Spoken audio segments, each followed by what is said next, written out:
Hi friends, welcome back to my YouTube channel Niru world. నేనైతే ఇంకొక వీడియోతో మీ ముందుకు వచ్చేసాను. ఇది బేబీ ఫుడ్ 3 అనమాట నేను పెట్టే వీడియోస్లో. బట్ ఇదే మేము స్టార్టింగ్ బేబీ ఫుడ్ పెడతాము, ఫస్ట్ వన్ సాలిడ్స్లో. ఇందులో ఇంగ్రీడియంట్స్ ఏంటంటే రైస్, రాగులు, గోధుమలు, ఇంకా బ్లాక్గా ఉంటుంది కదండి మినప్పప్పు అంటారు, సో అది తొక్క తీసేసి, ఇంకా ఏంటంటే కందిపప్పు కొద్దిగా, ఇవైతే ఈ 5 అయితే కలిపేసి బాగా కడిగి ఎండబెట్టి మిల్లుకి ఇచ్చి ఆ పౌడర్ని అయితే స్టార్టింగ్ స్టేజెస్లో అంటే 7 మంత్స్లో అలా పెడతాము.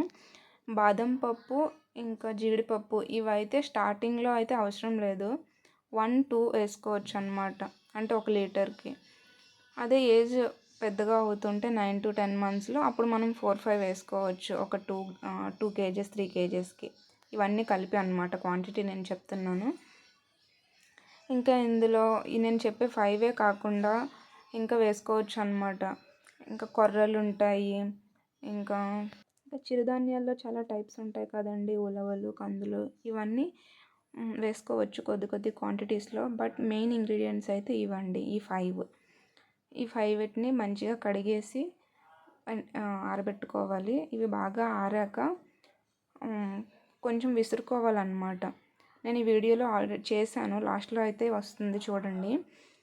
అంటే ఇందులో ఏదైనా ఇసుక కానీ లేకపోతే ఏవైనా ఆకులు గాలికి వచ్చి పడిపోతే మనం విసురుకుంటే అవన్నీ వెళ్ళిపోతాయి అన్నమాట. చీమలు ఏమున్నా సరే అవన్నీ వెళ్ళిపోతాయి. సో ఇవైతే వేసుకోవాలి. ఇందులో మెయిన్గా ఏంటంటే బియ్యం ఉంది కదండి, మనం సన్న బియ్యం వేసుకోకుండా, బాస్మతి ఇలా వేసుకోకుండా కోటా బియ్యం ఇస్తారు కదా రేషన్లో, ఆ బియ్యం వేసుకుంటే మంచిదన్నమాట. సో ఇవన్నీ బాగా ఆరిపోయాయి. నేను ఉదయం ఆరబెడితే ఈవినింగ్ 3కి అలా తీసాను, అన్నీ బాగా ఆరిపోయాయి అన్నమాట.